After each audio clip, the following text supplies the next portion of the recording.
Hello everyone. तो आज हम डिस्कस करेंगे जनरल अवेयरनेस का एसएससी सीएचएसएल का एक और इम्पोर्टेंट पेपर। ठीक है, इसका पहला क्वेश्चन है। क्वेश्चन बना है 2021 में आयोजित टोक्यो ओलंपिक 2020 में निम्नलिखित में से कौन सा खेल नहीं खेला गया था।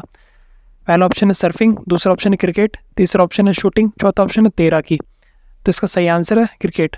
क्रिकेट 2021 के ओलंपिक्स में 2021 में आयोजित टोक्यो ओलंपिक्स में नहीं खेला गया था। क्वेश्चन सेकंड है, निम्नलिखित में से किस शॉर्टकट की का उपयोग एमएस पावरपॉइंट 365 की मौजूदा प्रेजेंटेशन में एक नई स्लाइड जोड़ने के लिए किया जाता है। एमएस पावरपॉइंट में नई स्लाइड जोड़ने के लिए कौन सी शॉर्टकट की काम मिली जाती है। पहला ऑप्शन है कंट्रोल+N, तीसरा ऑप्शन है कंट्रोल+Alt+M, चौथा ऑप्शन है कंट्रोल+M। तो इसका सही आंसर है कंट्रोल+M दबाने से एमएस पावर पॉइंट के अंदर नई प्रेजेंटेशन, नई खाली स्लाइड ओपन की जा सकती है, ऐड की जा सकती है। क्वेश्चन थर्ड है ब्लैंक नेटवर्क के प्रवेश और निकास बिंदु का कार्य करता है, क्योंकि रूटिंग पाथ का उपयोग करने के लिए नेटवर्क में आने या जाने वाली सभी डेटा को पहले इसके माध्यम से गुजरना होता है। यानी ऐसा क्या है जो नेटवर्क के प्रवेश और निकास का बिंदु का कार्य करता है। तो इसका पहला आंसर है ब्रिज, दूसरा रिपीटर, तीसरा गेटवे, चौथा राउटर। तो इसका सही आंसर है गेटवे। गेटवे नेटवर्क के प्रवेश और निकास का बिंदु का कार्य करता है। क्वेश्चन 4 है, यदि एक आलेख यानी ग्राफ में प्रकाशित समग्र मांग और प्रत्याशित समग्र पूर्ति को एक साथ प्लॉट किया जाता है तो किस बिंदु पर संतुलन प्राप्त होगा। यानी अगर मांग का और प्रत्याशित मांग का और प्रत्याशित समग्र पूर्ति का अगर ग्राफ प्लॉट किया जाए तो उनका संतुलित बिंदु कहाँ पर आएगा। पहला ऑप्शन है जहाँ प्रत्याशित समग्र मांग प्रत्याशित समग्र पूर्ति से कम है, दूसरा जहाँ प्रत्याशित समग्र मांग प्रत्याशित समग्र पूर्ति के बराबर है। तो उसका सही आंसर है जहाँ पर जो समग्र मांग होती है प्रत्याशित, वो पूरी समग्र प्रत्याशित पूर्ति के बराबर, यानी मांग बराबर पूर्ति जहाँ पर हो वहाँ पर संतुलन का बिंदु आता है। क्वेश्चन 5 है, भारतीय संविधान में विधि द्वारा स्थापित प्रक्रिया की अवधारणा निम्नलिखित में से किस देश से ली गई है। यानी विधि द्वारा स्थापित वाली प्रक्रिया किस देश से ली गई है। पहला ऑप्शन है संयुक्त राज्य अमेरिका, दूसरा ऑप्शन है ब्रिटेन, तीसरा ऑप्शन है जापान, चौथा ऑप्शन है फ्रांस। तो इसका सही आंसर है जापान से भारतीय संविधान में विधि द्वारा स्थापित की प्रक्रिया ली गई है। क्वेश्चन 6 है, 2020 टोक्यो ओलंपिक खेलों में भारत द्वारा जीते गए पदकों की संख्या कितनी थी। 2020 में भारत ने जो ओलंपिक खेला था उसमें कुल पदकों की संख्या कितनी थी। पहला ऑप्शन है 8, दूसरा ऑप्शन है 7, तीसरा ऑप्शन है 10, चौथा ऑप्शन है 6। यानी 2020 में जो ओलंपिक हुए थे उसमें भारत ने कुल 7 पदक जीते थे। क्वेश्चन 7 है, the 7 since of being a mother पुस्तक की लिखिया कौन है। The 7 since of being a mother ये एक पुस्तक है, इसकी लिखिया कौन है। पहला ऑप्शन आलिया भट्ट, दूसरा ऑप्शन है ताहिया कश्यप खुराना, तीसरा ऑप्शन है ट्विंकल खन्ना, चौथा ऑप्शन है करीना कपूर। तो इसका सही आंसर है क्वेश्चन सेकंड, ताहिरा कश्यप खुराना ने the 7 since of being a mother book लिखी है। क्वेश्चन 8 है, भारतीय रेलवे द्वारा शुरू की गई कवच प्रणाली एक क्या है। पहला ट्रेनों की गति बढ़ाने के लिए प्रणाली, दूसरा यात्रियों के लिए बीमा योजना, तीसरी स्वचालित ट्रेन सुरक्षा प्रणाली, चौथा स्वचालित क्रॉसिंग प्रणाली।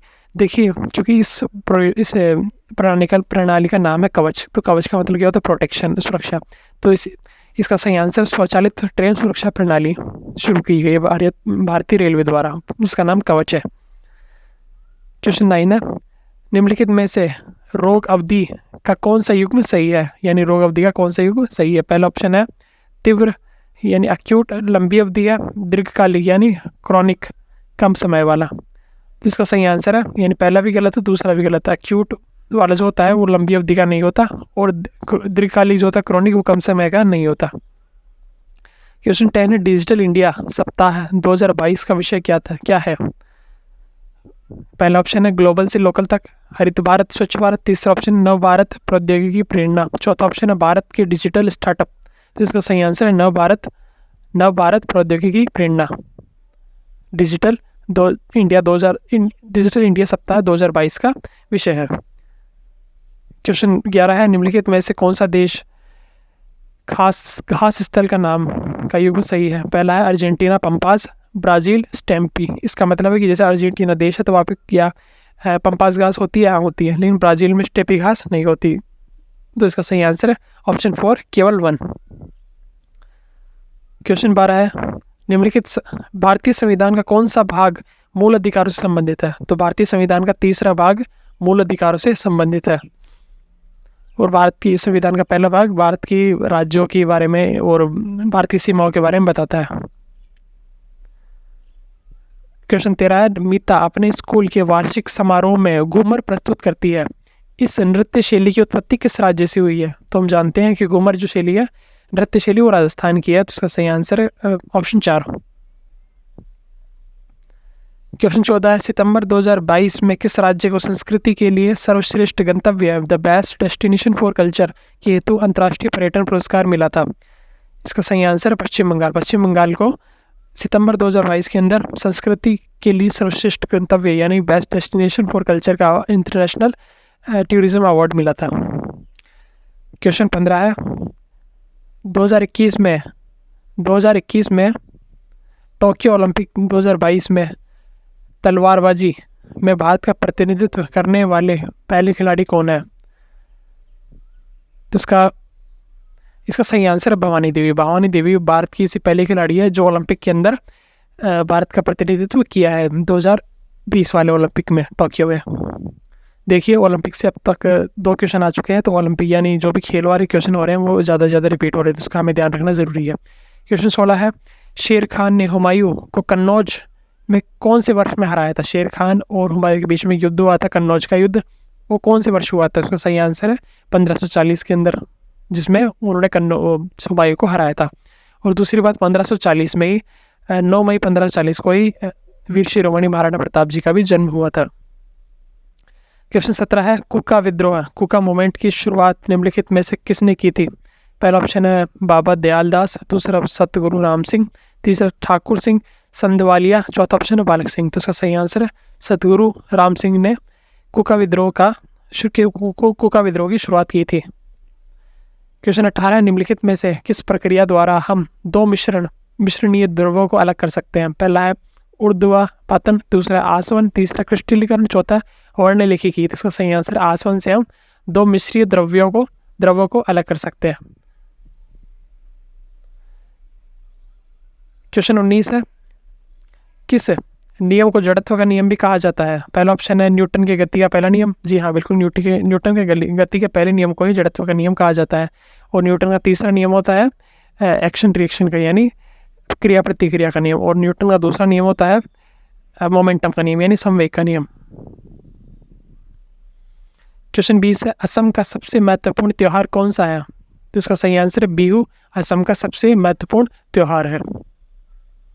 क्वेश्चन 21 है, भारत का पूर्वी तट कहाँ स्थित है? तो पहला ऑप्शन है द्वीप और केरल के बीच में। नहीं, देखिए पूर्वी तट का मतलब है बंगाल और नॉर्थ ईस्ट के जो है यानी पूर्वी उत्तर के जो राज्य हैं उनकी तरफ, यानी इसका सही आंसर पूर्वी घाट और बंगाल की खाड़ी के बीच में भारत का पूर्वी तट स्थित है। क्वेश्चन 22 है, माजुली भारत के निम्नलिखित में से किस राज्य में ब्रह्मपुत्र में एक नदी द्वीप है? यानी कौन से राज्य में माजुली भारत के एक नदी द्वीप के नाम से जाना जाता है? तो ये है असम के अंदर माजुली।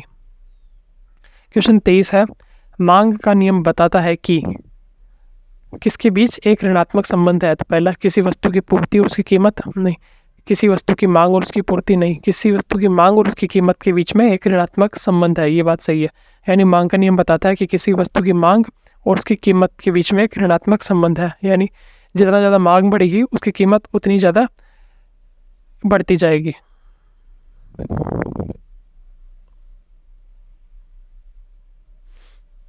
क्वेश्चन 24 है, मृदा निर्माण का निम्नलिखित में से कौन सा कारक मृदा के संचय अक्युमुलेशन को निर्धारित करता है? ठीक है, तो इसका पहला ऑप्शन है फौना, दूसरा option relief, third option flora, चौथा ऑप्शन है पेरेंट रॉक।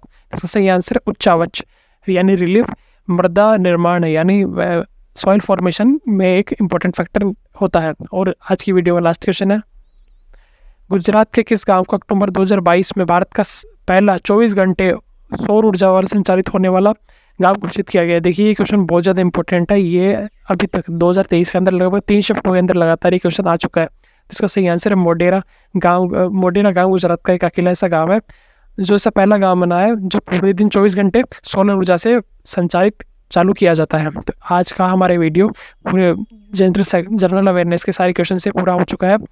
आपने आज हमारे पूरे वीडियो देखा आगे आखिरी तक, इसके लिए आपको बहुत बहुत धन्यवाद। चैनल को सब्सक्राइब करें, लाइक करें और शेयर करें। Thank you for watching.